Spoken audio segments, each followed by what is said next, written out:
just let us know. We'll make sure we're at a red light or a bus stop for you guys to go upstairs or downstairs safely. We will be having some branches on our tour. Whenever we have a branch, please do not shake it up and touch it because it might hit the person behind you. If the branches are getting too close to you, duck away from the branches, please. We will also be having some bridges on our tour. Whenever we have a bridge, please remain seated and do not stand up. Also, try not to touch the rooftop of the bridges. There might be sharp objects or rust. You never know. And coming up on your left, it's going to be the Chelsea Hotel. It is the largest hotel in Canada with 1,590 rooms. Formerly known as the Delta Chelsea, then the Eden Chelsea, and then finally just the Chelsea. It is also the only hotel in Toronto with an indoor water slide as well. So on your left, we can see the backside of the Chelsea Hotel.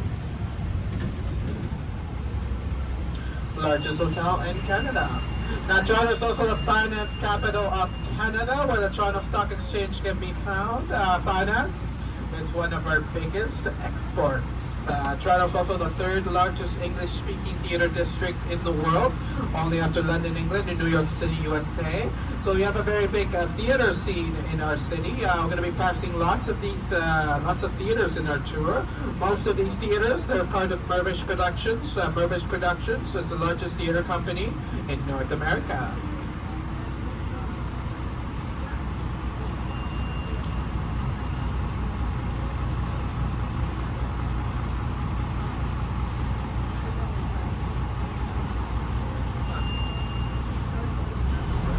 Coming up on your left, guys, it is the Aura building. It is the tallest residential building in Canada with 79 stories high. That's 79 stories high. So up on your left, the Aura building. The first and second floors of the Aura building are home to IKEA. That is the only IKEA you can find in the downtown area. So it's also a retail building as well. Only the first 3 floors are retail, then it's residential up to 79 stories. And up on your left, it's the College Park building. It was built by John and McDonald and Sproul and Rope, also built the Royal Hotel and Maple Leaf Gardens. This retail / residential / office building opened in 1978. Due to the depression at the time, the 7-story building is what you see now. They had plans to renovate it and make it a 12-story building, but they never did. And it remains to be a 7-story building. So up on your left, the College Park building. Now, did you guys know that the 5 languages that are spoken the most in Toronto, well, English is number 1, but the second and third most spoken language in the city, most spoken languages in the city of Toronto is actually Mandarin and Cantonese. The 4th most spoken language in the city of Toronto is an Indian language called Tamil, which is from India. And 5th language is Spanish. Those are the 5 languages that are spoken the most in Toronto. English and French are 2 national languages, but French is nowhere near the top 5 most spoken languages in the city of Toronto. French is actually number 13th in the city of Toronto. But if you go to Montreal and Quebec, French will be number 1. And coming up on your left, guys, it is Toronto's most famous clock tower. It was built as part of Fire Hall number 3. But Fire Hall number 3 got burned down in a fire in 1939, leaving only the clock tower and a single wall. It is now protected under the Ontario Heritage Act and is being incorporated into a condominium on site. So up on your left, Toronto's most famous clock tower that survived the fire of 1939. And in the glass wall, we can see what Fire Hall number 3 used to look like. Up on your left.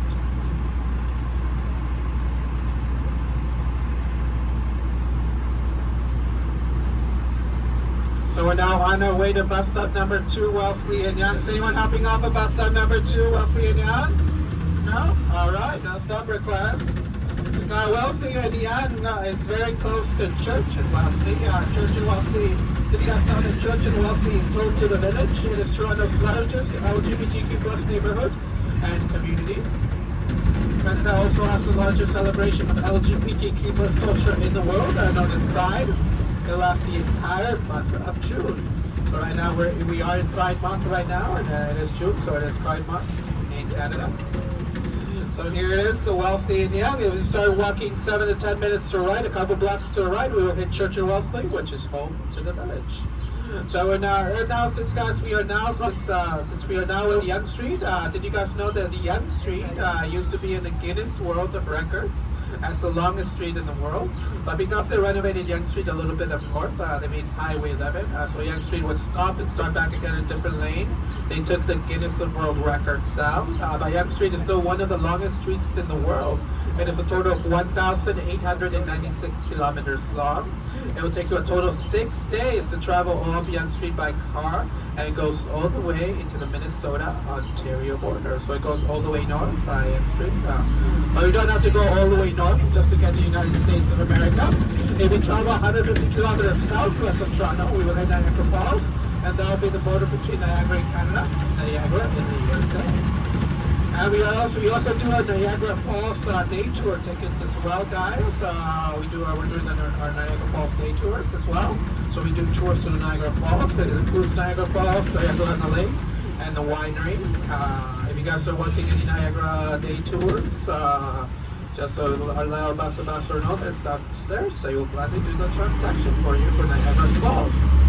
Anyone interested in Niagara Falls day tours? No? All right.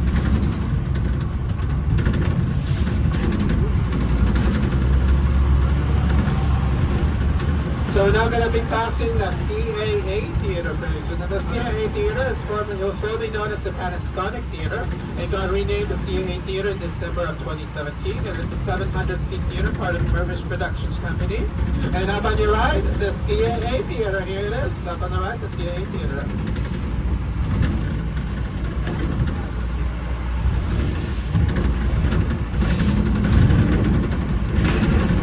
And if we look up on our right-hand side, we can see the One Bloor East building. It is a 76-story mixed-use skyscraper. It was completed in 2017. It had gone through numerous developers between 2005 to 2009, all proposing a different height, ranging from 60 to 91 stories. By the end, it was 76 stories, what they went for. So up on your right, if you look up, it's a 76-story mixed-use skyscraper completed in 2017. The One Bloor East building.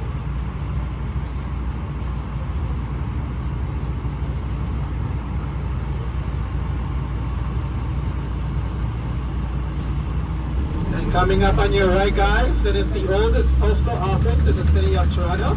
It is now renovated to be a McDonald's. So they're pretty McDonald's, some must say. And here it is up on the right, the One Bloor East building. So we are now very close to the Mink Mile of Canada, guys. The Mink Mile of Canada is on Bloor Street. We're almost at Yonge and Bloor. The Mink Mile is very comparable to Rodeo Drive in Los Angeles, Fifth Avenue in New York City, and the Magnificent Mile in Chicago. It is the most expensive retail strip in Canada. And up on your left, you can see a view of the Mink Mile of Canada, the 7th most expensive to the world today, home to many high-end retail shops known as Prada, Tiffany & Co., Gucci, Louis Vuitton, Holt & Crew, Hermes, Cartier, and many more. And coming up on your right, guys, it's going to be the Toronto Reference Library. It's one of the 3 largest libraries in the city of Toronto. Special collections include the Arthur Conan Doyle collection, which is the author of Sherlock Holmes. And you're up on the right, the Toronto Reference Library. And it's the Toronto Reference Library because you can only reference the books and text while inside the library. You cannot take them out. It was designed by Raymond Moriyama, one of the best designers in the world, who designed our Bata shoe museum that we're going to be passing by pretty soon. And did you guys know that The Weeknd actually filmed one of his music videos in the Toronto Reference Library? He filmed his music video sequence in 2017. And if you don't know who The Weeknd is, he's a famous Canadian hip-hop artist, internationally known now. Is anyone hopping off of bus stop number 3, Yorkville? Bus stop number 3, Yorkville? Nope. Alright, no stop request. So we're now on Yorkville, guys. Coming up on your right, this used to be where the Yorkville Town Hall used to be located. But guess what happened to it? It burned down. And coming up on your right, guys, it is the Toronto Public Library, one of the smallest and oldest libraries in the city of Toronto. Here's up on the right, the Toronto Public Library. And up on your right, the Yorkville Fire Station, one of the oldest active fire halls in the city of Toronto. Construction began in 1876 and was completed in 1878. And coming up on your right, guys, it is the Four Seasons Hotel and Residence. The hotel features a variety of elegant rooms, a private bar, and a safe that can store up to 15 laptops. Founded by Isidore Sharp, his first hotel opened in 1961. He innovated the hotel industry by being one of the first to introduce complimentary shampoo, 24-hour room service, and same-day clothes pressing and cleaning. It's not a big deal today because a lot of hotels feature this. But back in the 1960s, it was considered to be a very big deal. And the Four Seasons Hotel and Residence was one of the first hotels to offer the service in the world. So we're now at Yorkville. Now Yorkville is an affluent neighborhood filled with many residential areas, office space, and an array of luxurious shopping options, including one of Canada's most exclusive shopping districts. The Mink Mile is Toronto's first commuter suburb, Yorkville. So Yorkville goes hand in hand with the Mink Mile of Canada. That's why as we pass Bay Street, we're going to be seeing lots of high-end retail shops coming our way at Yorkville. On our right, we're going to be seeing Kith, Chanel, Balenciaga, Versace. Up on our left, we're going to be seeing Christian Louboutin, City Lux, and Veronica Beard. Yes, Veronica Beard. Now, did you guys know back in the 60s, 70s, and 80s, Yorkville used to be a very popular hippie district back in the day. But because of gentrification and the Bloor subway being built, luxury value started skyrocketing in Yorkville. Started becoming very expensive to live in Yorkville. Started becoming more of a high-end district in Toronto, just like it is today. So what did the hippies do? What was they not known for having? They're not known for having money. So the hippies, they had to move out. When they moved out, they took over Huntington Market. When there was a very popular hippie district back in the 60s, 70s, and 80s, a lot of artists came out through here. For example, Neil Young and Joni Mitchell. Now, did you guys know that Yorkville actually hosted the Toronto International Film Festival up until 2009? And after 2009, it moved to the Toronto Entertainment District that we're going to be passing by pretty soon. The Toronto International Film Festival that happens every year in the month of September. So Yorkville hosted it up until 2009. Now it's being hosted by the Toronto Entertainment District.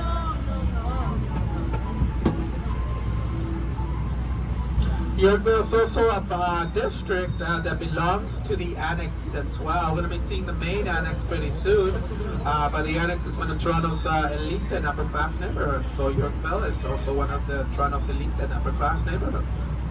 So we're going to be passing the Hazelton Hotel pretty soon. Now the Hazelton Hotel, it opened within days of the 2007 Toronto International Film Festival. It is considered to be the first five-star hotel in Toronto. But due to the frequency of celebrity guests, you may only enter the lobby and floors if you have a reservation. They won't allow you to the lobby and floors if you don't have a reservation. And that's right, guys. A lot of celebrities, when they come to Toronto, most of the time they will stay at the Hazelton Hotel. And here's up on the right, the Hazelton Hotel. Ed Sheeran, Beyonce, Tom Hanks, Samuel L. Jackson, The Weeknd, Ryan Reynolds, Taylor Swift have both stayed at the Hazelton Hotel at one time. Here's up on the right. And it's very popular when the Toronto International Film Festival happens every year in the month of September. Because a lot of those actors, when they come for the festival, they would also stay most of the time at the Hazelton Hotel. So regular people during the month of September will come to Yorkville to stargaze, not to stargaze to look up at the stars, but to stargaze and look for their favorite actor or celebrity and try to get their autograph. Yeah. Alright guys, so we're now on our way to bus stop number 4 for the Royal Ontario Museum. Is anyone hopping off for the Royal Ontario Museum today? No? Alright, no stop request.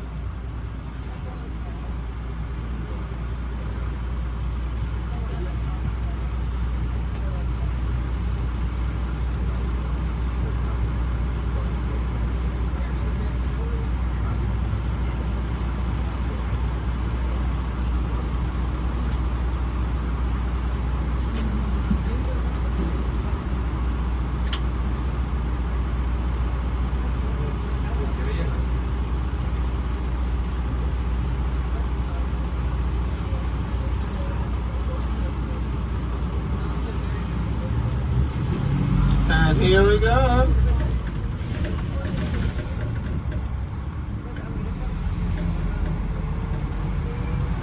And coming up on your right, guys, is the Park Hyatt Hotel, formerly known as the Queen's Park Plaza Hotel. It opened in the 1920s, but did you guys know that the inn of the hotel used to be a favorite spot for a lot of young men and travelers looking for a place to drink back in the day? So up on your right, the Park Hyatt Hotel, formerly known as the Queen's Park Plaza Hotel. I'm going to be picking up some people here, guys.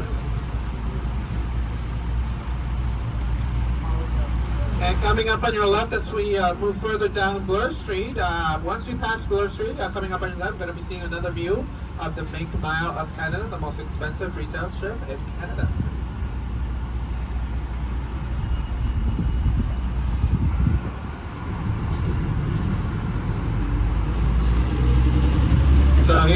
coming up on your left, we can see now the Mink Mile of Canada, the most expensive retail store in Canada. We got Louis Vuitton, Tiffany & Co, Bata, Cartier, all in one shot. And up on your right, it's the Royal Ontario Museum, also known as the ROM for short, and it's the largest museum in Canada. And every year, the Royal Ontario Museum attracts more than 1 million visitors, making the Royal Ontario Museum the most visited museum in Canada. It is also one of the largest museums in North America, the 5th largest in North America. Now, the Royal Ontario Museum has over 13 million agricultural artifacts and natural history specimens. Did you guys know that the Royal Ontario Museum has the largest collection of Roman architectural artifacts outside of Rome, Italy, and the largest collection of Chinese architectural artifacts outside of China, as well as the largest collection of dinosaur bones in Canada.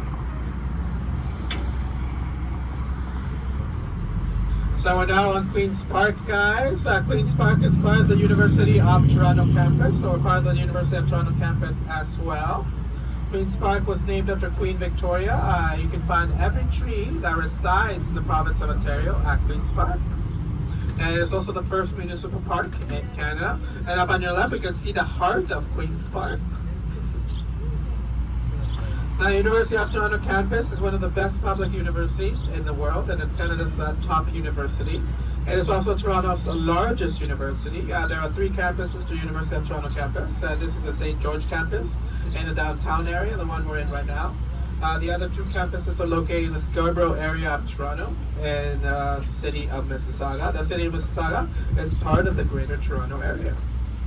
The University of Toronto campus, it is the 10th most competitive university to get into in the world. And it was founded in 1827 as King's College by the Church of England and the colonial establishment. So it's a very old university as well. It goes back to the days we were not Canada yet, to the days we were still a British colony known as Upper Canada. In 1850, University of Toronto became non-denominational, and it was renamed from King's College to University of Toronto in 1850. And in 1884, women were allowed to attend the university for the very first time in 1884. Nowadays, the University of Toronto campus has over 280 graduate programs in a wide variety of fields, and has more than 800 student-run organizations in all 3 campuses. It has 7,774 staff members and 168 librarians. It has students from all over the world, from 160 countries and regions. And in 2020 to 2021 alone, the University of Toronto campus had over 95,000 students across all 3 campuses. Also known as UFT for short. So UFT also has the 3rd largest library system in North America, with 44 libraries, 5.8 million electronic holdings, and 19.5 million physical holdings. The University of Toronto campus has also been a very important research university, where a lot of discoveries have been made here that have benefited humanity over the years. So they discovered the existence of wormholes. They made improvements to the electron microscope. They basically invented the touchscreen technology that we have on our phones, computers, laptops, iPads, and all that, as they developed the first prototype of the touchscreen technology that we have today. One of their biggest discoveries was insulin for the treatment of diabetes in the world. And straight ahead, guys, we can see the John P. Robarts Research Library. It is the largest library in the University of Toronto campus. It is also one of the 3 largest libraries in the city of Toronto, with the Toronto Reference Library, the one we passed earlier, one of the other ones. Scott Library, York University, the other one. This completes the 3 largest libraries in the city of Toronto. The John P. Robarts Research Library. And up on your right, we can see the John P. Robarts Research Library. It is also shaped as a peacock. So up on your right, we can see the head of the peacock. And coming up on your right, we can see the leg of the peacock. And then the body just flashes up to you. We got branches on the right, guys. And it was also built in the style of brutalist architecture as well. The John P. Robarts Research Library up on our right. And did you guys know that in 1921, researchers from the University of Toronto campus, they discovered insulin for the treatment of diabetes. That's why in 1922, the Toronto General Hospital conducted the first clinical use of insulin for the treatment of diabetes in the world. They was all thanks to researchers from U of T campus that discovered insulin in 1921. Two of them won a Nobel Prize for discovering insulin at that year. They have shaped our world ever since in terms of diabetes. Alright guys, just a special announcement.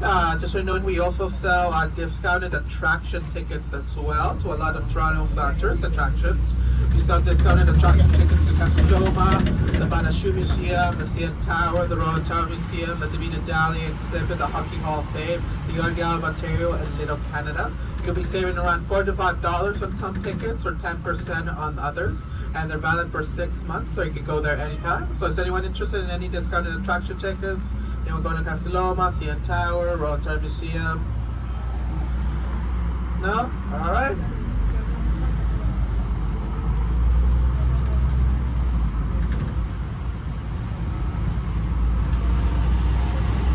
Alright guys, we're not going to be going on Spadina or Spadina.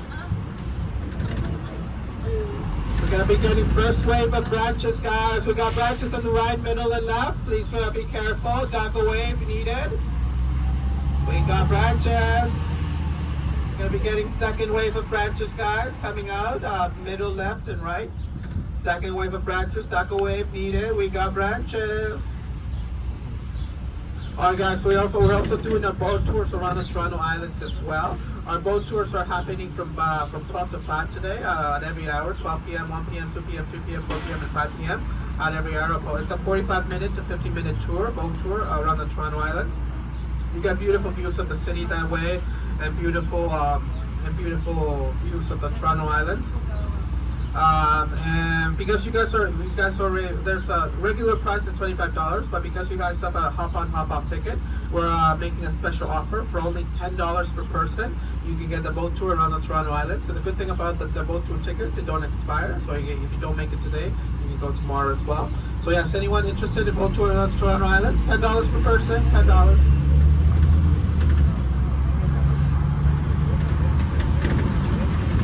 Are you guys interested? Boat tours on the Toronto Islands? Yeah, you want to do it?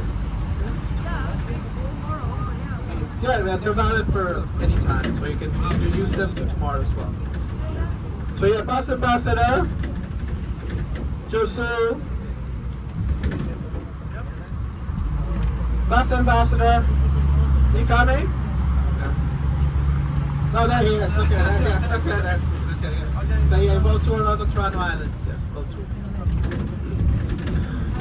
So we're now on Spadina or Spadina. If you're wondering about the pronunciation, both are correct. In today's time we say Spadina, but back in the day the upper class will call it Spadina and the working class will call it Spadina. So we immediately know who the working class and what the upper class of society by how they would just pronounce the street name as Spadina.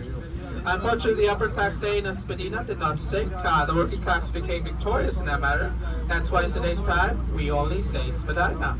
Right, so one of the, but both pronunciations are correct, guys. Feel free to call it Spadina or Spadina. It's one of the famous streets of Toronto because we go south at Spadina, it is Chinatown, and then we are now north at Spadina. We are at the Annex. One of Toronto's elite, and we are now at the Annex, guys. Now, the district of Yorkville that we passed earlier is also part of the Annex. Also, Seated Village down by Bata is also part of the Annex as well. It's a whole section of districts that form the Annex in Toronto.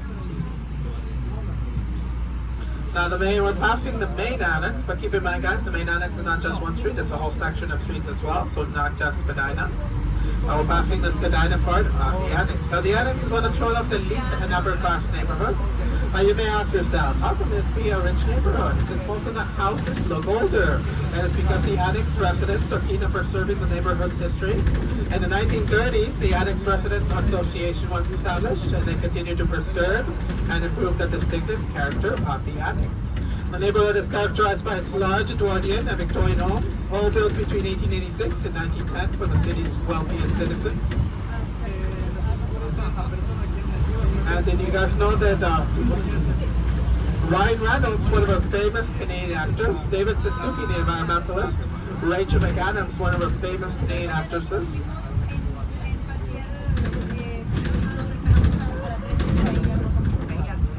Margaret with the writer of The Handmaid's Tale, all lived in the annex at one time and called it home. Ryan Reynolds' rent up at the annex will be around $30,900 a month to take care of. Wow. I know you see a lot of Ryan Reynolds. He previously is from Vancouver, British Columbia, but he lived in Toronto for a bit while he was studying to become an actor, while he was a struggling actor. And that's when he was living in the annex. Now the annex is also named after E.J. Lennox. Now E.J. Lennox, he practically built Toronto. He designed over 70 buildings of Toronto, including our old City Hall that we're going to be passing by very soon. Now what E.J. Lennox also did was to combine the Victorian and Edwardian architecture and made it smaller, and that became known as the Annex architecture. Now E.J. Lennox also designed one of the biggest homes in Toronto, also known as the Castle, also known as Mansion. That's right guys, E.J. Lennox is the designer of Casa Loma. Alright guys, we're going to be passing the bridge. Please remain seated, do not stand up. We are clear. We are clear to pass the bridge. Clear. We're clear. Clear.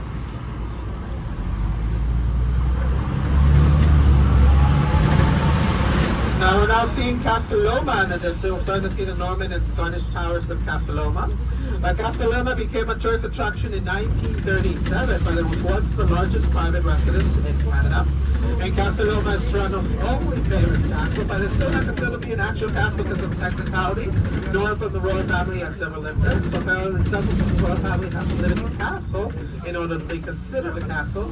And I say if it looks like a castle, but really looks like a castle, just call it a castle. We still call it a castle anyway. Now, Casa Loma translates in Spanish as house on a hill, because that's exactly what it is. It's a very big house on a hill. Casa Loma was built in 1905 by Sir Henry Pellet. He built it as a gift for his wife, Lady Mary. He was also inspired by the sudden rise of land as he climbed up the hill and saw Lake Ontario, so he purchased the 25 lots. Now, Casa Loma's original budget back in the day was around $250,000, but they ended up spending $3.5 million to build Casa Loma. That's $3.5 million to build it, and equivalent to almost $65 million today. A regular house back in the day would only cost you $2,500, so you see how costly Casa Loma was to build. We got branches on the right, guys, branch! Now, Casa Loma is owned by the City of Toronto and is run by the Liberty Entertainment Group. The towers are called the Norman and Scottish Towers. So it's more in line with the museum these days. Is anyone hopping off of bus stop number 5, Casa Loma? Anyone hopping off? No? Are you guys hopping off? Okay. No stop request. If you guys are going to the Casa Loma in the future, you just have to go up the hill, turn right, and Casa Loma will be on your right-hand side. Up on your right, we can also see the original entrance to Casa Loma right beside that white stone. There's a white stone there. Take a good look at this white stone. All the days, the original entrance they use for their famous events like Legends of War that happens every year in the Halloween season, or Holiday Lights that happens every year in Christmas season.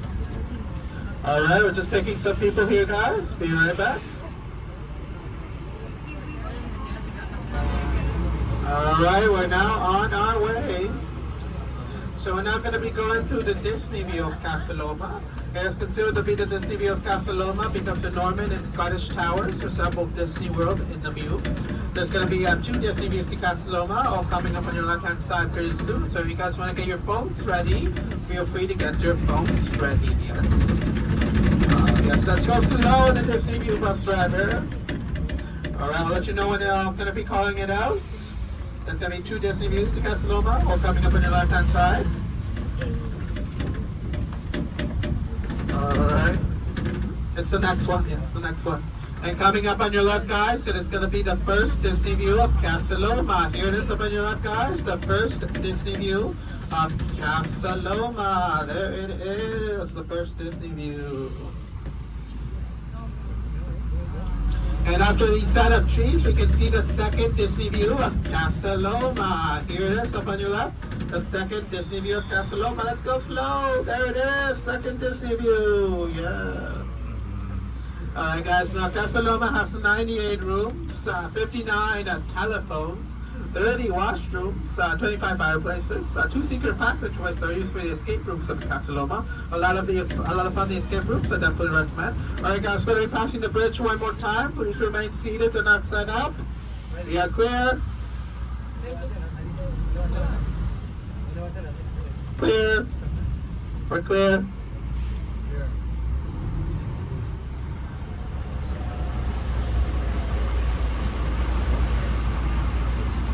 There's also 3 bowling alleys, 2 unfinished ones and one that's completely finished. We got branches on the right, guys, stuck away. We got branches.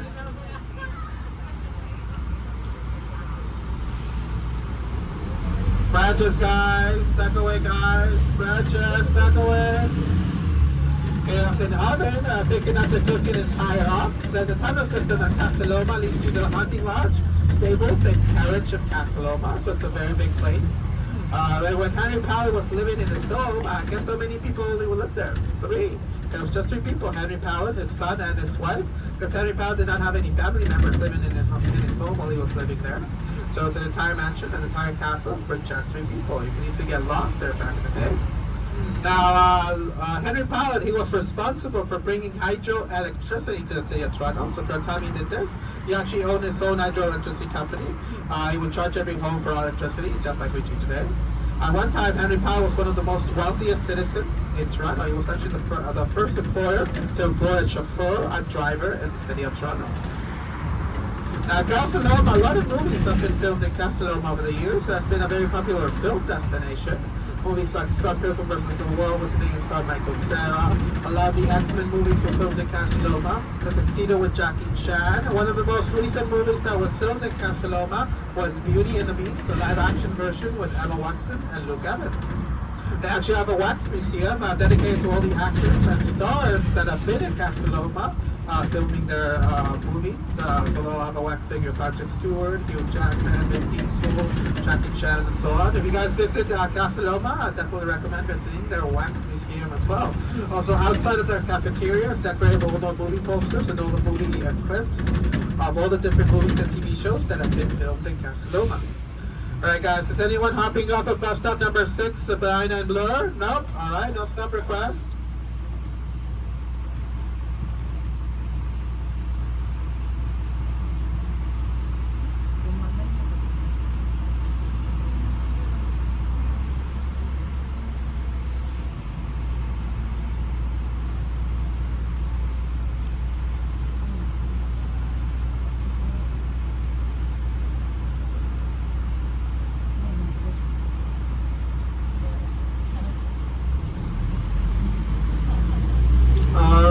So coming up on your left, guys, it's going to be the Madison Manor Boutique Hotel. And here it is up on the left, the Madison Manor Boutique Hotel. This hotel is very well known for its pub, the Madison Avenue pub. That's actually the largest pub in the city of Toronto. But back in the day, because there's a lot of schools in the area, there's Casa Loma campus of George Brown College, University of Toronto Schools, University of Toronto campus.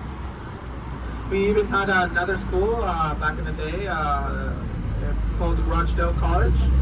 There is no more. So back in the day, a lot of the students, they would congregate in this area, and they would go to that specific pub, the Madison Avenue pub, to party and drink. Now, to the lights on the right-hand side, we can see the Miles Nadal Jewish Community Center, also home to the Al Green Theatre. We're also going to be passing the University of Toronto Schools. Now, the University of Toronto Schools, it is part of the University of Toronto, but it is not the campus, it is not the university. It is a preparatory school from grades 7 to 12, so elementary and high school. It is also a private school as well. But did you guys know that the University of Toronto Schools is the most competitive school in the city of Toronto, where only 25% of applicants gain admission to the school? And as the grades go up, the acceptance rate goes down tremendously. So you may be able to get into grade 7, but if you don't do well, you might not be able to get into grade 8, or maybe if you do well, you might not be able to get into grade 8. It's a very competitive school in Toronto, the most competitive, but it's a private school. And did you guys know that one of our former mayors, he's no longer the mayor of Toronto anymore, but he used to be, John Tory, graduated from the University of Toronto Schools. So up on your right, the University of Toronto Schools, and one of our famous Canadian actors, Simu Liu, graduated from the University of Toronto Schools as well. Simu Liu, he was in the Barbie movie last year as the second camp to Ryan Gosling's camp. He started a show called Kim's Convenience, and after that he was scouted by Marvel to be the legendary Shang-Chi. And after all that introduction exposure, it was the Barbie movie last year as the second fan to Ryan Gosling's guy. Ryan Gosling is also Canadian, but Simu Liu was born and raised in Toronto. He's considered to be Toronto's newest star. He graduated from the University of Toronto Schools, to your right. Is anyone hopping off at bus stop number 7, the Bata Museum? Bata Shoe? No? Alright, no stop request. So we're now going to be passing the Bata Shoe Museum. And the Bata Shoe Museum, the shape of the building is designed to resemble a shoebox. And the shape of the entrance is designed to resemble a high heel. The Bata Shoe Museum was designed by Raymond Moriyama and is supposed to look like a shoebox with the lid loosely placed on top. Here is up on the right, the Bata Shoe Museum. It is a museum of footwear and calciology in Toronto, and it's the only shoe museum in North America dedicated to the culture of shoes. You can find the evolution of man through your footwear, through your shoe at the Bata Shoe Museum. It was also founded by Sonia and Thomas Bata, a lovely couple that they were so obsessed with shoes that they founded their own museum. But before they founded it, they went all over the world collecting shoes. Thomas Bata was the heir to the Bata Shoe Empire in England. Alright guys, so we're now back to University of Toronto campus. Now, University of Toronto campus has also been a very important film destination for a lot of movies and TV shows to be filmed at, often standing in for Ivy League schools such as Harvard and Yale. Did you guys know that Harvard does not allow any filming to take place in their schools because they say it distracts their students? So most of the companies do when they need Harvard. Most of the time you come to the University of Toronto campus and film here and showcase UFT as Harvard in their film, so come to Canada. It is also a lot cheaper to film in Canada because of the tax incentives, so a lot of studios do come to Canada to film here. 25% of the film industry, that's 25%, is actually shot in Canada. That's why Toronto and Vancouver are known as Hollywood North. Popular movies that were shot in the U of T campus include Good Will Hunting with Matt Damon and Ben Affleck, The Incredible Hulk with Edward Norton, Legally Blonde, Mean Girls from 2004 with Lindsay Lohan. Popular TV shows include The Umbrella Academy, Teen Titans, and The Boys. The Boys Season 4 is out now, only on Prime. Now, the University of Toronto campus, as mentioned, has been a very important research university where a lot of discoveries have been made here that have benefited humanity over time. So not just insulin, but in 1982, a researcher known as Nimish Mehta, he developed the first prototype of the touchscreen technology that we have today. It was called the Flexible Machine Interface. It allowed the user to draw simple graphics by just pressing on the machine with fingers. It was the complete development for the touchscreen technology that we have on our phones, computers, Apple Watches, iPads, and all that. Because Nimish Mehta was one of the first to pave the way for that technology to exist, and he was from the University of Toronto campus. Now, in 1941, the first G-suit was invented in the University of Toronto campus. This pressure suit allowed fighter pilots to carry out high-speed maneuvers without losing consciousness. The suits that are used by astronauts in today's time are heavily influenced by Wilbur Frank's G-suit that was invented in 1941 in the University of Toronto campus. And in 1994, Dr. John Dick isolated the first cancer stem cells from a leukemia patient, producing the direct evidence of stem cells. He was also from the University of Toronto campus, so they also gave us stem cells into fruition. And in 1938, the first electron microscope was invented at the University of Toronto campus by Cecil Hall, James Hillier, and A.M. Priebus. Now, the University of Toronto campus also has a very popular American football team that plays in their varsity arena, the University of Toronto Varsity Blues Stadium. Did you guys know that the Varsity Blues hold the Canadian record for the most consecutive losses? That's right. Between 21 and 28, they lost 49 games in a row. But it was on September 1st, 28 that they beat the Waterloo Warriors with less than a minute to go. They threw a giant pizza party up on the street after that, but then they were partying too hard that they lost the next game 36-0. Yes. Alright guys, so we're now going to be leaving the University of Toronto campus. I'm going to be getting a great view of the CN Tower once we start going on the street. And bus stop number 8 is upon us as well, guys. Is anyone hopping off of bus stop number 8 for AGO Chinatown Kensington Market? No? Alright, no stop request. Alright guys, so straight ahead, we're going to be seeing a great view of the CN Tower pretty soon. Now the CN Tower, it was built as a telecommunications tower. That's why when it was a telecommunications tower, it stood for Canadian National Tower. But after that, after it became a tourist attraction, it now stands for Canada's National Tower. And there it is, straight ahead, we can see the CN Tower. Now, construction of the CN Tower started on February 6, 1973, but it did not open until June 6, 1976. So it took us over 3 years to complete the CN Tower, 3 years and a couple months. When it first opened in 1976, though, it was the tallest tower in the world. But after that, many towers have been built throughout the years. It is now the 9th tallest tower in the world. That's the number 9. But it is the tallest freestanding structure in Canada and the Western Hemisphere. So we're now going to be getting a great view of Chinatown pretty soon. Now, China, in 1878, the first Chinese man that was documented in the city of Toronto, his name was Sam Ching. He owned a hand laundry business on Adelaide Street. In the next 2 decades, Chinatown took form with hundreds of Chinese men flooding to Western Canada, especially to Toronto after building the Canadian Pacific Railway. And by 1910, the Chinese population in Toronto grew to over 1,000. And by 1930, Chinatown was a firmly established community in the city of Toronto. We got branches on the left, guys. Branch. Number wave needed. Branch, guys. Chinatown is mostly on Spadina Street, but once you pass the AGO, the Yonge-Dundas go to the right side, going to the west side of Dundas Street West. And here it is, up on the right, a glimpse of Chinatown. There it is, Chinatown. All right.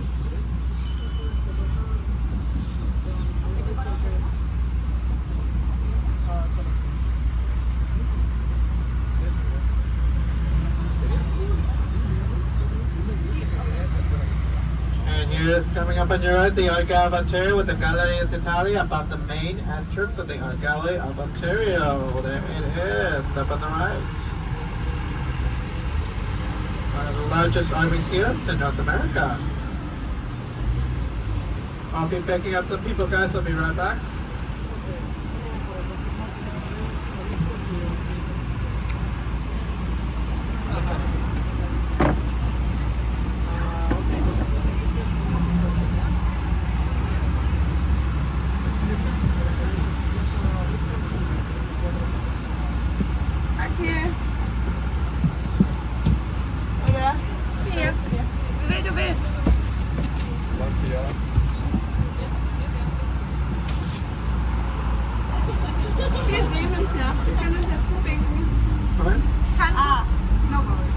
Oh, you're next door. Yeah, I'm okay, here. Okay, It's my friend, okay, Sarah. How are you, Sarah? Hi.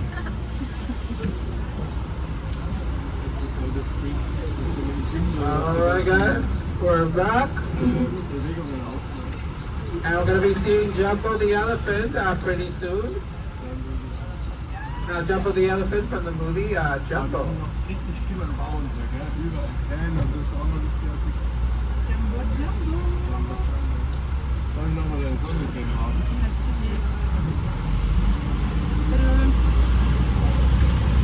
And here it is, coming up on your right, it's Jumbo the Elephant from the movie Jumbo, a very unique sculpture done by the Yonge-Dundas Square. There he is. And it's time, and up on your right, we can also see Oakland University campus. That's the top and largest university in Canada for art, design, and media. It's Central Ontario College of Art and Design University. There's a special note, guys. There's a safety note, guys. Never touch the wires above you, because these wires are used for the streetcars of the city. They run on them are streetcars, or electric vehicles. So we don't want anyone having a shocking experience. But not only this, but the city of Toronto will fine you for every bolt that goes through your body. And to them, you're stealing electricity to them. Getting electricity from them. I know this is a hard one, can I say? I believe one bulb is equal to $30,000, so definitely not a good idea touching the wires above you guys. Anyone else interested in discounted CN Tower tickets? Last call. We can also discounted CN Tower tickets about sometime 10, 11, and 12. All right. Ein bisschen, ja. Aber nicht die Größe. Das ist das Einzige, was ich einkriege im Gesicht. Trotzdem wird es gut. Now once we pass University Avenue, up on our left, we're going to be getting a great view of the Ontario Legislative Building in the distance at Queen's Park. Jetzt irgendwann ist so gut wie komplett weg. Schau. Das ist doch toll.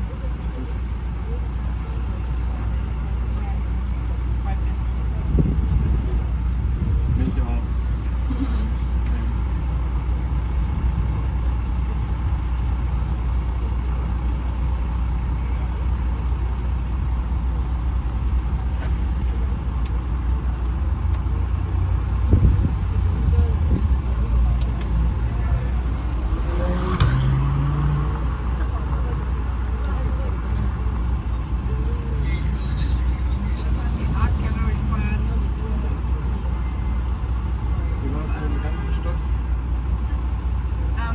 nochmal eins, das so ähnlich war wie dieses Narrated.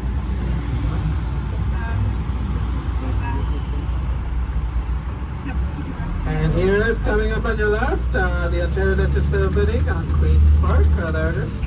That is where the Premier of Ontario makes decisions. It is also where the Premier of Ontario makes laws for the province of Ontario, since Toronto is the capital city of the province of Ontario. And the Ontario Legislative Building is also known as the Big Palace, because Big Sandstone was used to build it. Now, so Toronto is the capital city of the province of Ontario, guys, but do not get confused, as Toronto is not the capital city of Canada. If you guys are looking for the capital city of Canada, that will be 500 kilometers northeast from Toronto. A city called Ottawa is the capital city of Canada. It also resides in the province of Ontario. The province of Ontario is actually very big. And straight ahead, guys, we can also see the 10-Dundas Street East building in the distance. That's where we started at Yonge-Dundas Square. So we made a huge loop around. We're going to be going on Main Street and going to be seeing our City Hall in our old City Hall of the city. Now the 10-Dundas Street East building, straight ahead, is office and retail building. It's also home to Little Canada, one of Toronto's top tourist attractions. Wenn ich irgendwas nochmal erzählen muss.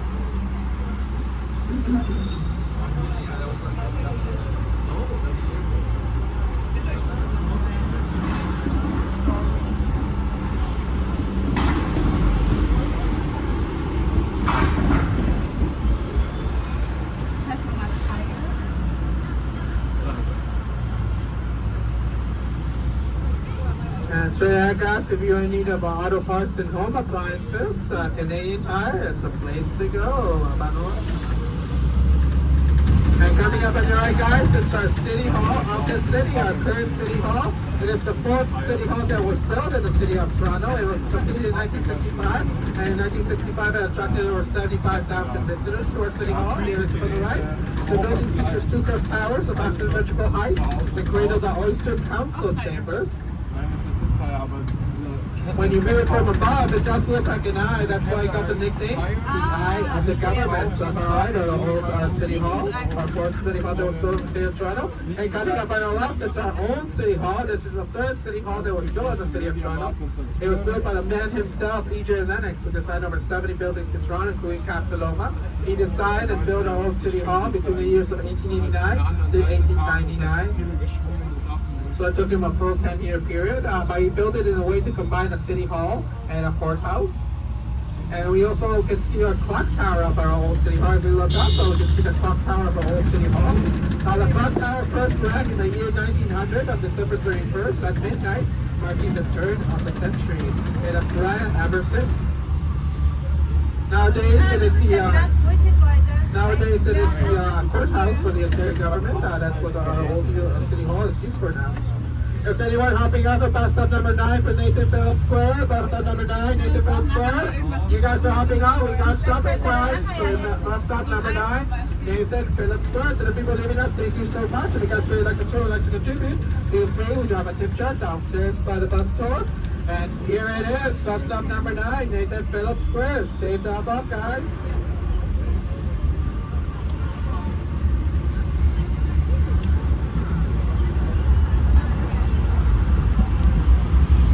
Da steht nämlich ganz groß Toronto, da kann man richtig schöne Fotos machen. Wir können uns beide in so Drohnen einsetzen. Ja. Vielleicht ist nachher auch ein bisschen weniger los. Oder morgen. Ja, aber ist doch cool, da die Stadt poesiert. Oh, da gibt es noch ein Ballett. Ich war noch nie im Ballett. Ich schon. Ich weiß auch nicht, ob das eine Experience ist, die ich brauche in meinem Leben. Cool. Waren das beide deine Mädels und dann... Haben sie gemacht, nicht mehr. Aber ich war auch schon mal in einer richtigen Ballettaufführung. Ja. In Lindau. Das war sehr, sehr cool. Und welches Stück war es? Alright guys, and up on your right we can see a different view of our city hall. Because when we're passing it on Main Street, it looks like it did not have windows, but it does have windows. The inner windows are just in the inner part of the towers. And up on your right it's Nathan Phillips Square with a big Toronto sign there. Now Nathan Phillips Square is named after Nathan Phillips. He was one of our former mayors back in the day. He was the first mayor of Jewish descent that we had in the city of Toronto. But Nathan Phillips is credited with the vision to initiate the City Hall project. That's why the City Hall is by Nathan Phillips Square, I guess. During the winter times, the reflective pool at Nathan Phillips Square becomes an ice rink for skating. And a lot of events and festivals happen throughout the year at Nathan Phillips Square. I believe there's a festival happening right now. This weekend on Nathan Phillips Square. Und es selber kochen, das finde ich super cool. And coming up on your right, guys, it is the law school of York University. York University is the second largest university in the city of Toronto after USC. York University is more on the northern part of Toronto, more in the North York area of Toronto. They have their law school in downtown. So up on your right, the law school of York University. And coming up on your left, guys, it is the Four Seasons Center for the Performing Arts. If you guys want to experience live opera and live ballet shows, the Four Seasons for Center for the Performing Arts, up on your left is the place to go. Ja. Live shows? Ja. Music? Live Ballet. Ballet. So we're now on Queen West. Queen West is one of the trendiest shopping scenes in Toronto. It was voted second out of 15 as one of the coolest neighborhoods in the world by Vogue magazine back in 2014. After a neighborhood in Tokyo, Japan, they got the first place out of the top 15 coolest neighborhoods in the world. And Queen West got the second place out of the top 15 coolest neighborhoods in the world in that year.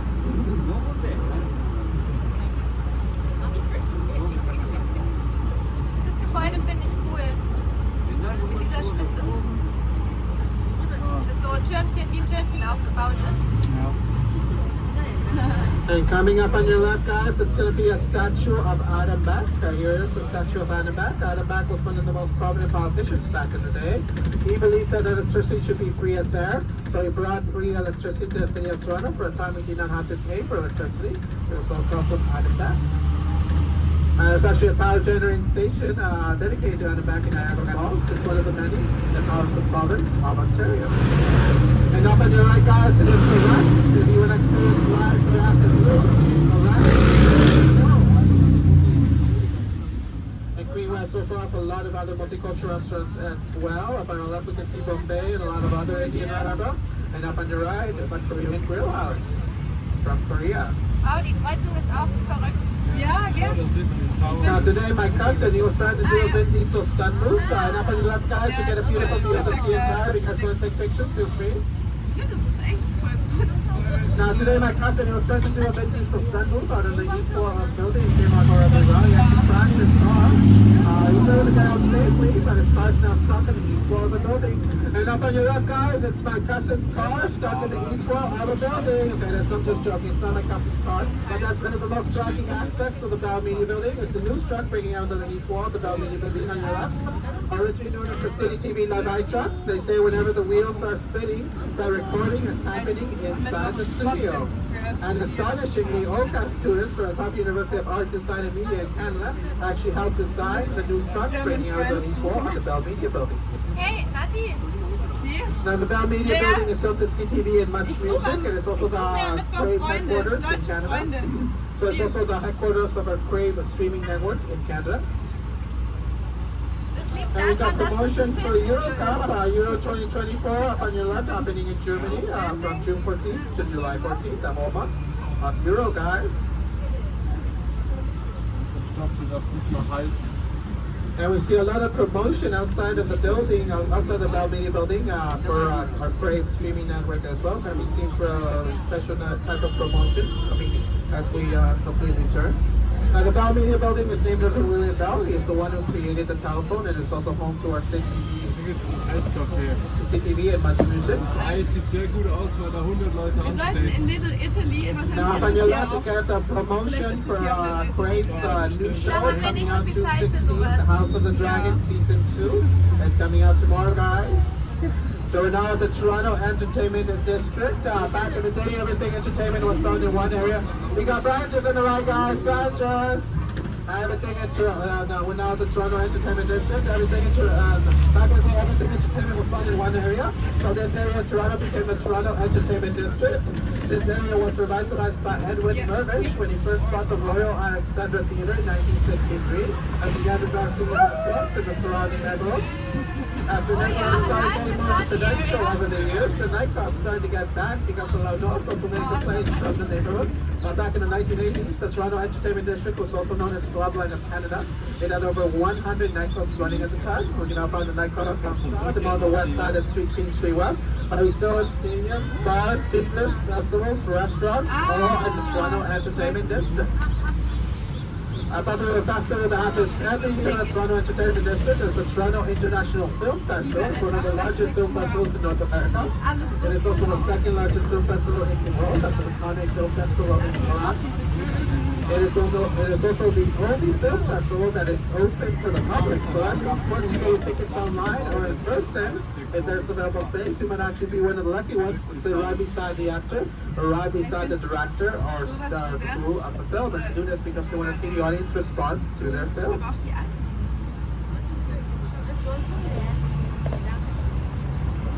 And coming up on your right, guys, it is the Pittsburgh Lightbox over the Toronto International Film Festival booth. After the right, the Pittsburgh Lightbox. And up on your left, it's the Princess of Wales Theatre. Weekend, the Princess of Wales Theatre, so July 31st, for the British Productions Company.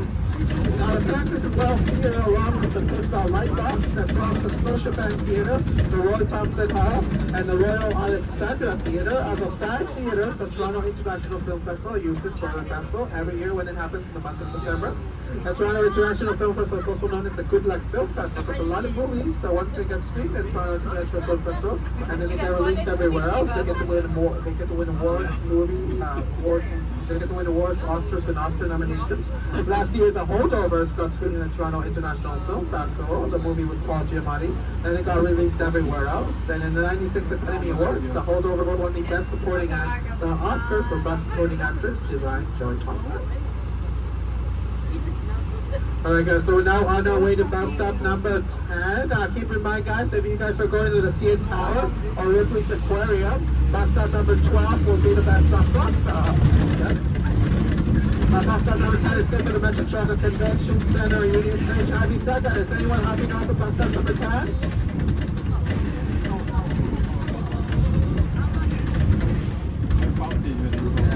Yes, so bus stop number 12 is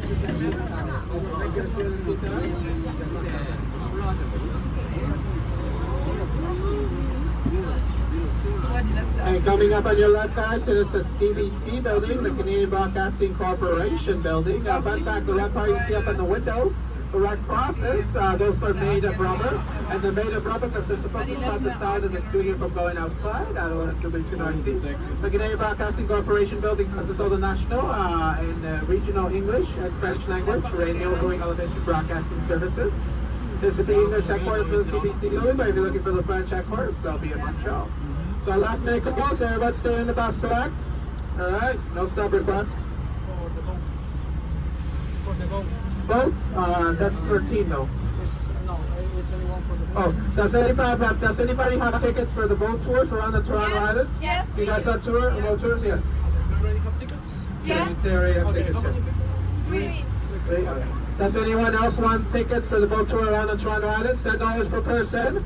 The next boat tour is happening on 4 p.m. from bus stop number 13, just so you know, guys. Alright, we have no stop requests.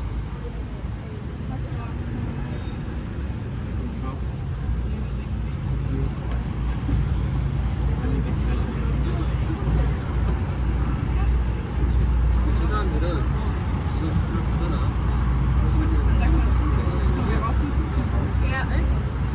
Wir werden das genau catchen, das Video. Ich denke, der sagt denen jetzt durch, dass noch 3 Leute kommen. Deswegen hat er jetzt die Nummern abgefragt und die Personen bezahlt.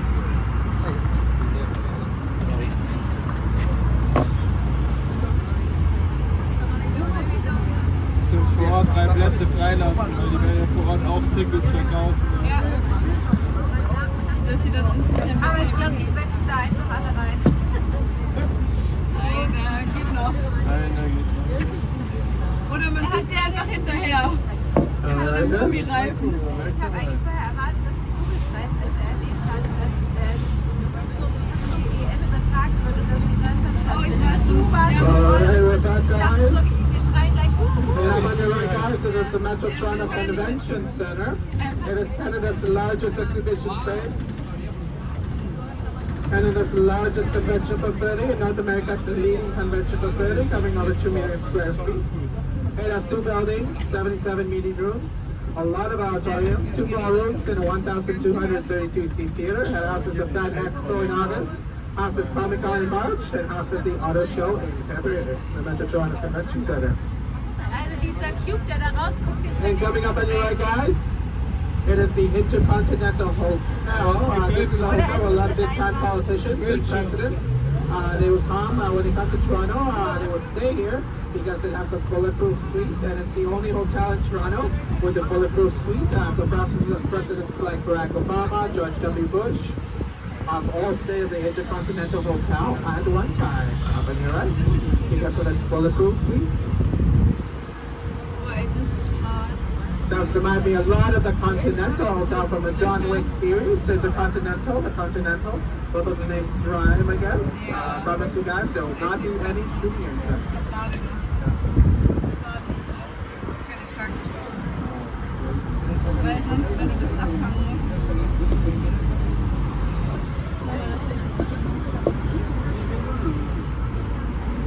Hey, das ist eng. Das passt nicht. Nein, das passt nicht. Alright guys, we're going to be passing a bridge, so please remain seated and not stand up when passing the bridge. So we'll try not to touch the bridge. Sharp objects. We are clear. We are clear.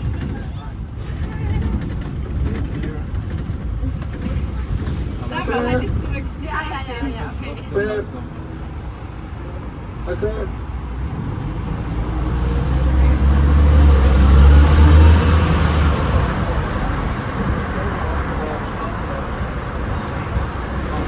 And coming up on your right, guys, it is the one and only, the CN Tower. The CN Tower is 553 meters tall. It is 1,815 feet high. It has 1,776 steps to the top. The glass elevator, the CN Tower, takes 58 seconds to top, so it's a very fast glass elevator, less than a minute.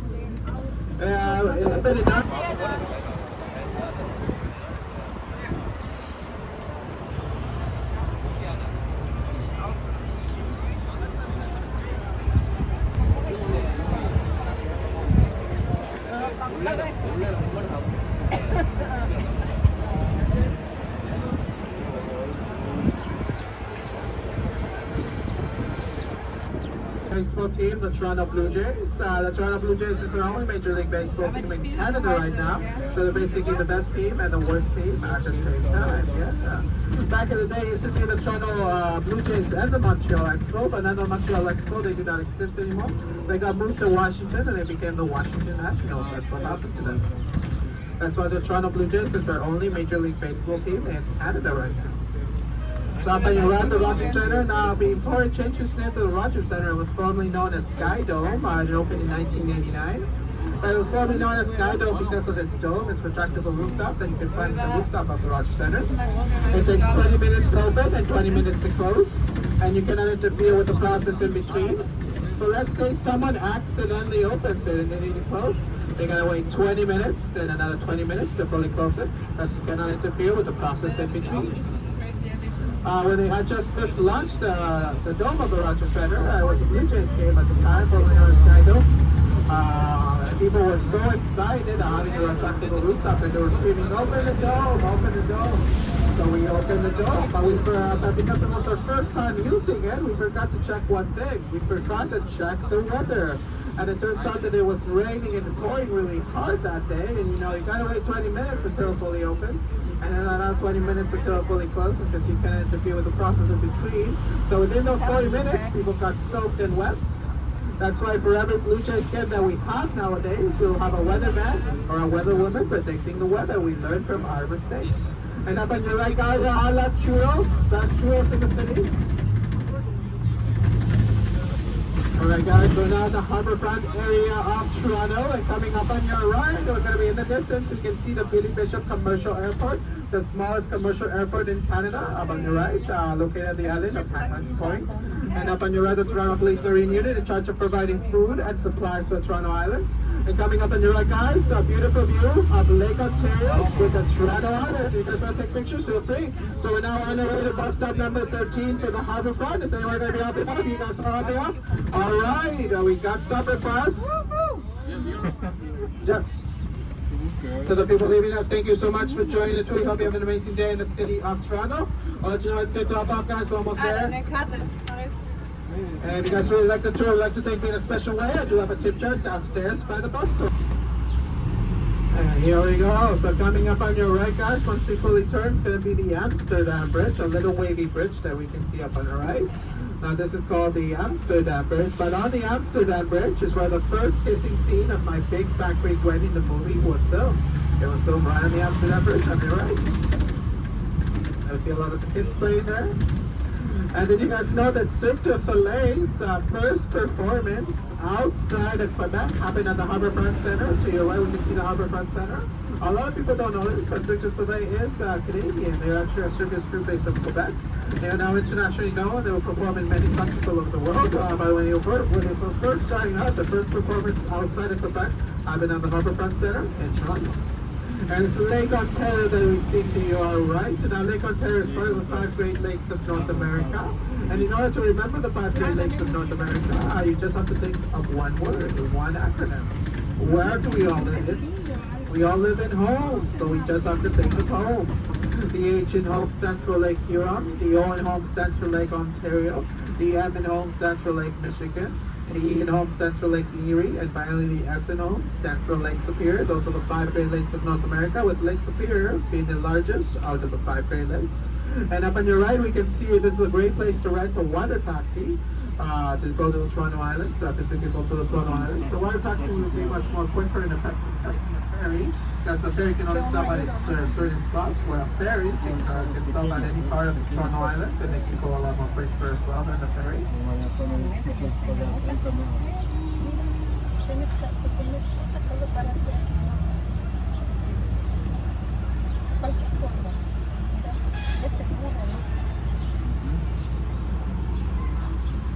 And up on your right, we can also see a little red building, the Toronto Harbour Commissioner. So that's a very popular place for beaver tails.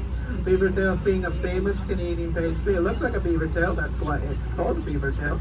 You won't be eating a beaver, I promise you that.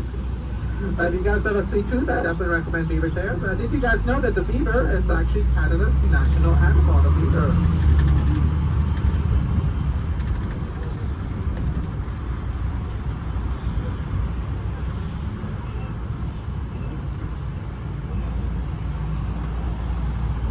Now when Queens Quay first started, it used to be a 6-lane road. Nowadays it's a 2-lane road because we made sure the streetcar had easy access to Queens Quay to the Harbourfront. Because the Harbourfront started becoming very popular for people to come down. So for people who don't have a car, we made it accessible with the streetcar or electric vehicle.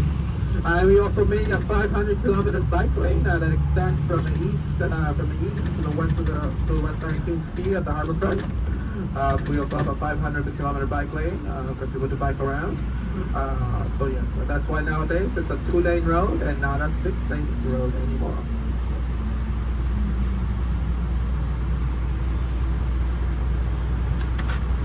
Por eso el tráfico es un desastre. Las dos líneas que fuimos ahí en la vuelta, es el streetcar y hay unas bicicletas.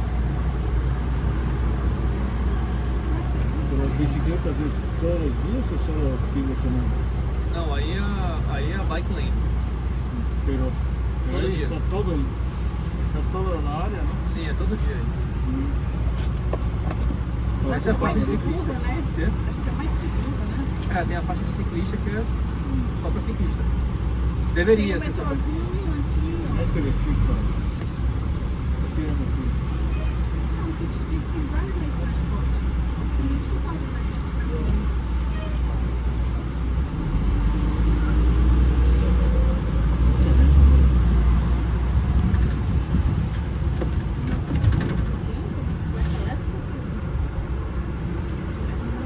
Coming up on your right, just before the Westin Harbour Castle Hotel, it's been over 50 years the Toronto Maple Leafs have not won a Stanley Cup. We're always hopeful, but we'll win someday. And straight ahead, it's the Scotiabank Arena. Back in the day, the Scotiabank, back in the even Cirque du Soleil comes to the Scotiabank Arena at the end of the year in December time to perform as well, the Scotiabank Arena. And if you look up to our right hand side, we can see a building that is the windows are shaded as diamond. That is the CIBC headquarters of our CIBC Bank, one of the 5 major banks in Canada.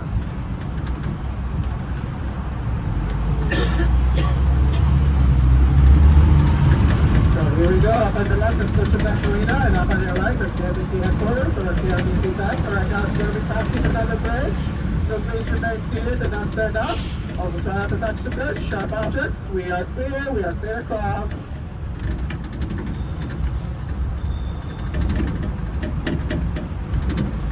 Clear. Clear.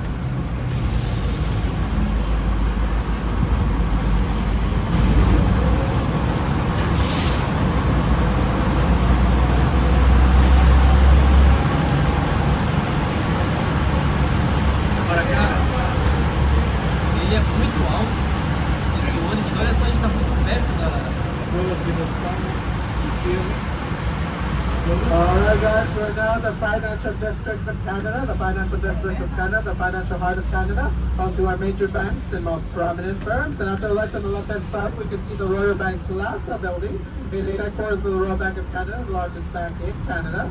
And all 14,000 windows of the Royal Bank Plaza building are coated with a layer of 24 karat gold, also known as the Golden Building as well. It consists of 2 towers, built between 1976 and 1979. Up on your left is the TD Canada Trust Towers. Headquarters for TD Bank, the TD Canada Trust, which stands for Toronto Dominion Bank, and it's the Toronto-based bank. Here's the 2nd largest bank in Canada. And up on your right is the Great Concourse Hall, part of Union Station. Union Station is the busiest transportation hub in Canada, serving around 300,000 visitors a day. It is operated by the TTC, the Toronto Transit Commission, via rail, Up Express, Go, and Amtrak service. That's very good for city traveling. Now there are 5 major banks in Canada. There's actually an order to our 5 major banks. So the Royal Bank of Canada is the largest bank in Canada. 2nd largest bank in Canada is TD Canada Trust. The 3rd largest bank in Canada is Scotiabank. The 4th largest bank in Canada is BMO, the Bank of Montreal. And 5th largest bank in Canada, last but not least, CIBC. Those are the 5 major banks in Canada. We got branches on the left, guys. Branches, be careful. TD Canada Trust and CIBC are the 2 banks that are from Toronto. Royal Bank of Canada and Scotiabank are from Nova Scotia, and the Bank of Montreal, obviously from Montreal. But the Bank of Montreal is the oldest bank in Canada. And coming up on your left is the Hockey Hall of Fame. Right now they're up there, they're renovating the exterior of the Hockey Hall of Fame, but it's still open and it closes until 5:30. The Hockey Hall of Fame, our Hockey Hall of Fame is where you can find the highest amount of hockey memorabilia in North America. They sold to our Stanley Cups, and you can take it. You can actually take a picture with a Stanley Cup. Vamos aqui então, as well, the Hockey Hall of Fame. The Hockey Hall of Fame, and you can also find interactive activities where you can play a virtual goalie or a virtual player at the Hockey Hall of Fame, and so you can also find some bony there at the Hockey Hall of Fame. And the Hockey Hall of Fame is also home to our Tim Hortons Theatre. Hockey Hall of Fame, they dedicate a lot to Tim Hortons, because Tim Hortons used to be a professional hockey player that played for defense before he opened his first hockey shop. He was actually one of the last players to see the Toronto Maple Leafs win the last Stanley Cup in 1957, so he played for the Toronto Maple Leafs. And up on your left, the Hockey Hall of Fame. So anyone hopping up and bus stop number 14 for the Hockey Hall of Fame? Anyone bus stop number 14? No? No stop request? Alright, no stop request. And coming up on your right, guys, it is the St. Lawrence Centre for the Arts. It was constructed in 1967 as Toronto's Centennial Project. It opened its doors in 1970. And up on your left, guys, it's Percy Park, one of the smallest and most cutest parks in Toronto.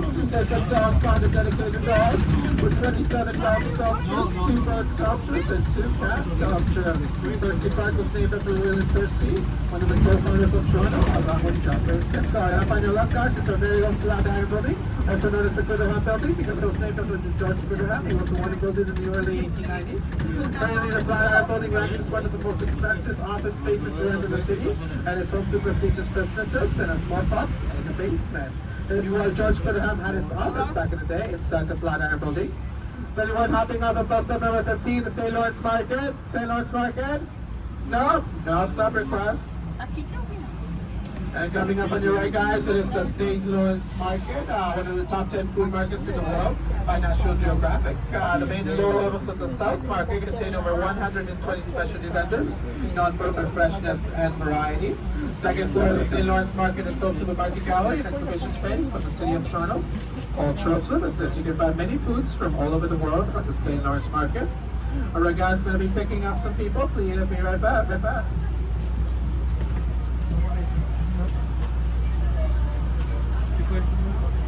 Vai descer aqui? No, vamos a dar la vuelta.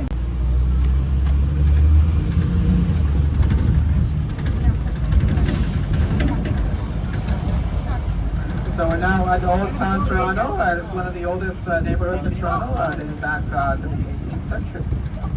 But because Toronto's a more modernized city, it doesn't look that old, but it's very old, goes back to the 1800s. Museo de las Ilusiones. Ahí tenés bonita. Nem ouvi falar disso. Aquí hay muchos, ni yo, pero aparece ahí. Ni lo han mencionado. Não. Deve ser um museu mágico, não é? And after lunch on the right-hand side, we can see a Young People's Theatre. This is one of the oldest theaters in Toronto. This is where Drake took his acting classes. Then Drake got discovered, got scouted by a casting director for Degrassi The Next Generation. He got the principal role in Degrassi The Next Generation. And after that, he used that as a platform to become one of the top rappers in the world, our very own Drake. He was born and raised in Toronto, so he's Torontonian. So up on your right, the Young People's Theatre where Drake was discovered. And straight ahead, guys, we can see we're going to be starting to see a big, tall crystal building. Now that big, tall crystal building is going to be the Globe and Mail building. It was founded by George Brown. That's why we named George Brown College after him, because he was the one that found our Globe and Mail building. É de cristal. Aquele lá ou aquele que tá fazendo? Esse aqui que tá fazendo? Ali. Esse beton. Eu não sei, eu não. Não vejo aqui.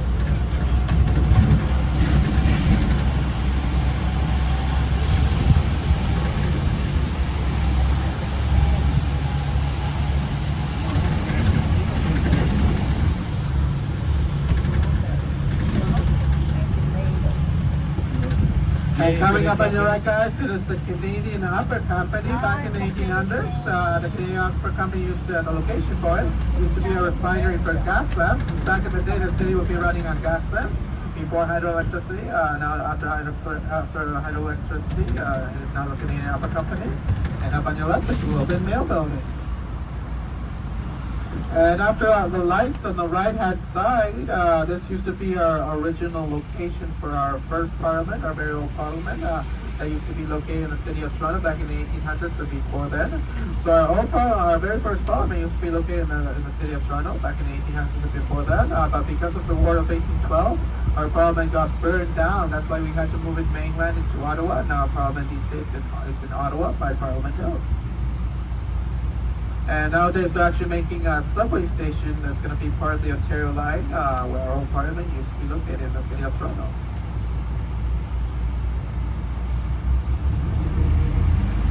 So here it is up on the right, where our old parliament used to be located in the city of Toronto. That's why we named the street we were about to pass by a Parliament Street, because it was named after Old Parliament. They used to be located in the city of Toronto back in the 1800s, so before that. It was really close to the Distillery District, and that's going to be our next bus stop number 16 for the Distillery District. Is anyone hopping off? Bus stop number 16, the Distillery District? No, we're all staying in the bus? Alright, no stop request. And the Distillery District is also one of the oldest neighborhoods in Toronto, dating back to the 18th century. It is now a tourist attraction, but before it used to be a distillery, a winery, and a flour mill. Now, George Gooderham was the one who built our very own Flatiron building, but his father, William Gooderham, was his brother-in-law, James Schwartz. They're the ones who built our Distillery District back in the 1800s. That's why a lot of the distillery is dedicated to Gooderham and Works, because they're the ones who built it. They founded the Distillery District in 1832, actually. Now, William Gooderham and James Schwartz, they started off the Distillery District as a flour mill, but then they figured out a way to make whiskey out of that flour, and whiskey was much more profitable, so it became a whiskey distillery district. It used to be the largest whiskey distillery district in the British Empire, and for a time the world shot in the Distillery District because of its Victorian architecture. They shot the first scene of X-Men, where Ian McNeil was taken away from his family. They shot scenes from Tommy Boy as well throughout the Distillery District.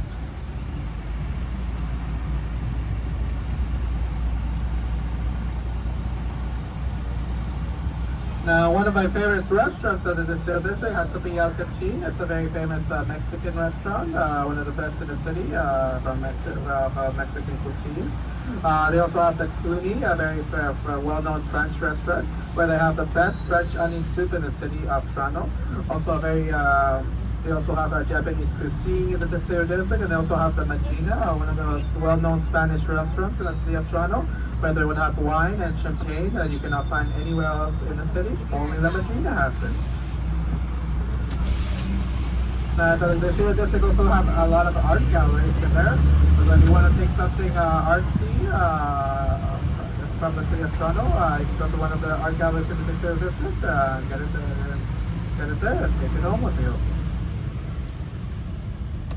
You also have artisanal shops, touristic shops as well. Now, after William Gooderham passed away, he left all the Distillery District business to his eldest son, George Gooderham, the eldest of the Gooderham family.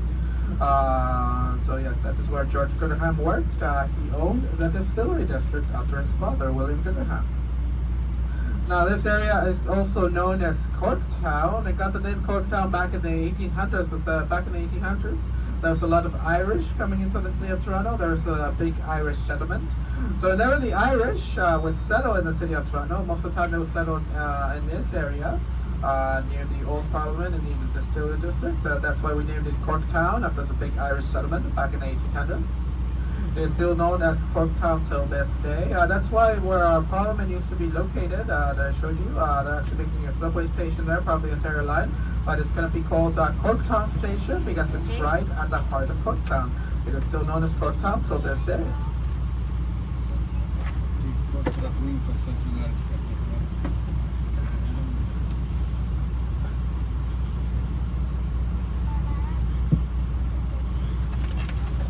Esse aqui é uma aula de como não estacionar, né?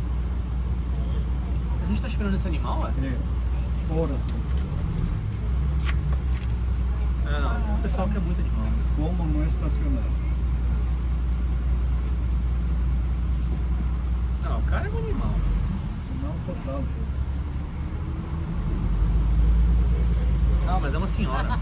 Alright guys, so we're now on our way. One of the Irish settlers, they came from Ireland back in the 1800s. His name was Enoch Turner.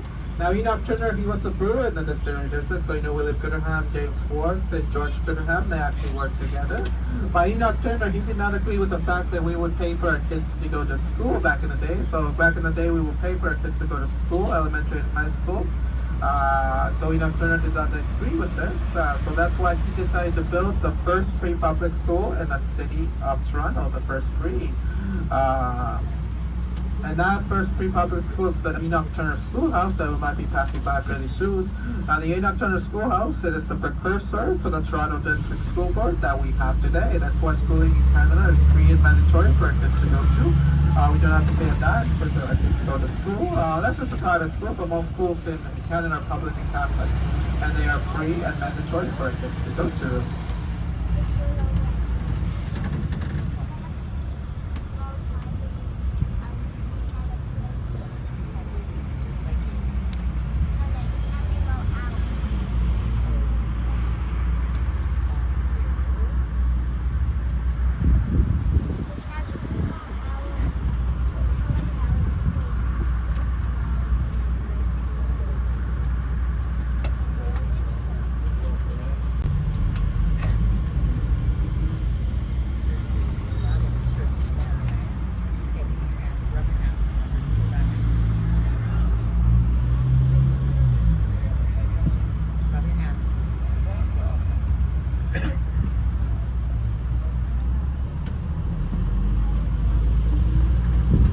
So thanks to Enoch Turner for building the first free private school in that city of Toronto, the Enoch Turner Schoolhouse that we're going to be passing by pretty soon.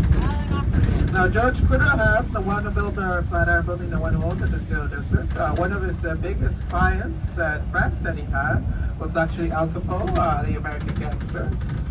So whenever Al Capone would come into the city of Toronto, he would smuggle a lot of things into the city, and he would pay George Gooderham to keep quiet. Unfortunately, George did, but after a certain time, George Gooderham, he felt really bad about this. A lot of guilt happening at George Gooderham, so that's why he decided to donate all of his fortune to the province of Ontario before he passed away.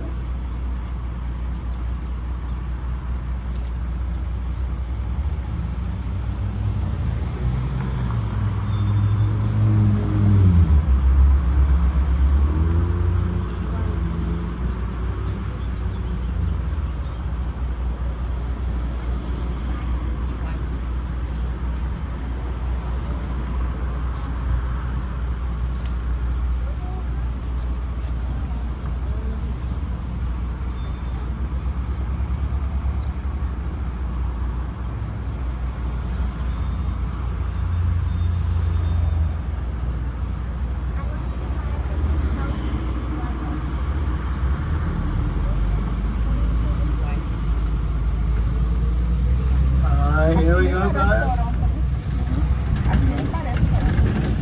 We got branches on the left, guys. Please be careful. And coming up on your left, guys, that is the Enoch Turner Schoolhouse, built in 1848 by Enoch Turner. This is the first free public school in the city of Toronto, which led to the Toronto District School Board that we have today. Nowadays, it is a museum in the honor of Enoch Turner, and it's also used for events like weddings. We got a lot of branches on the left, guys. Branches, duck away. And coming up on your left, it's a little Trinity Church. It was founded by William Gooderham, James Swartz, and Enoch Turner for the workers at his distillery and flour mill. It is now a Christian church and one of the oldest surviving churches in the city of Toronto. It is our first electric church as well. So up on your left, a little Trinity Church. And up on your left, it's a little Trinity House, and it's an office, a little Trinity Church.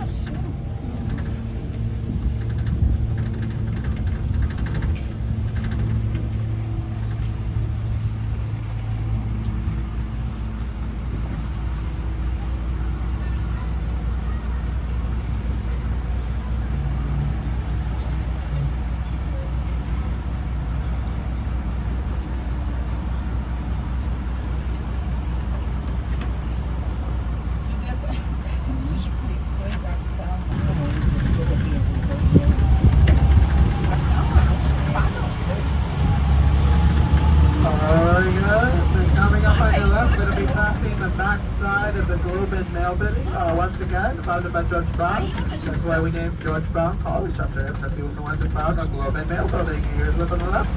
And we are now at the St. James campus of George Brown College. This campus is very well known for culinary and hospitality. They also have a very popular wine tasting program on this campus as well. Now there are three campuses to George Brown College in the city of Toronto. This is St. James campus. The one we talked earlier is going to be passing pretty soon once we started our last school of the day. And it's going to be the Casa Loma campus. So the other one campus that we don't pass by is from Toronto area.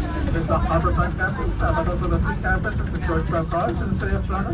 St. James, Casa Loma, and Harbourfront campus. We're now at the St. James campus. It's very well known for culinary because they actually have a very famous culinary school in this campus. We're going to be passing by pretty soon. Where the first floor, they would have a restaurant that is open to the public called the Chef's House. And they would have the students actually prepare the foods for you. It's very yummy and affordable. Definitely recommend. Unfortunately, it's only open from Monday to Friday since that's when students go to school. They take Saturday and Sunday off. Now, George Brown, he was a Scottish settler that before he lived in Toronto, he actually lived in New York City for a time. Then he moved to St. Here. He was one of those supportive people, the founder of Globe and Mail Building. And up on your left, it's the famous culinary school of George Brown College. Going through the window, you can see the Chef's House in the front row, where they would have the students be preparing the food for you. Now, George Brown College decided to name this campus the St. James Campus, and the first church that was built in the city of Toronto. That first church was the St. James Anglican Church, also known as Cathedral Church of St. James. That's very near the area on Church Street. But that's why George Brown College decided to name it the St. James Campus, first church. And then straight ahead on the right-hand side, we can see the little green zone on top of the St. James Anglican Church. There it is on the right-hand side. And we're going to be actually past it, passing by it under the veil. We're going to be seeing a little bit of it. So coming up on your left, it's going to be this, in the distance, we can see the St. James Anglican Church, also known as the Cathedral Church of St. James, the first church that was built in the city of Toronto back in the 1700s. And it's the tallest Anglican church in the city of Toronto. But this is why George Brown College decided to name its campus the St. James Campus. But this is a fifth version of the Cathedral Church of St. James because in 1949 we experienced the Great Fire of Toronto, where it destroyed half of the city, and half of the city burned down in the Great Fire of Toronto in 1849. And one of the churches that was affected by the Great Fire, that got burned down because of this fire, was actually the St. James Anglican Church, also known as the Cathedral Church of St. James. That is why it's the fifth version. So in 1850 we had to rebuild it, and that's why it is the fifth version of the church. This is also why they named the street that it was built in Church Street, because it was named after the first church that was built in the city of Toronto, St. James Anglican Church, also known as the Cathedral Church of St. James.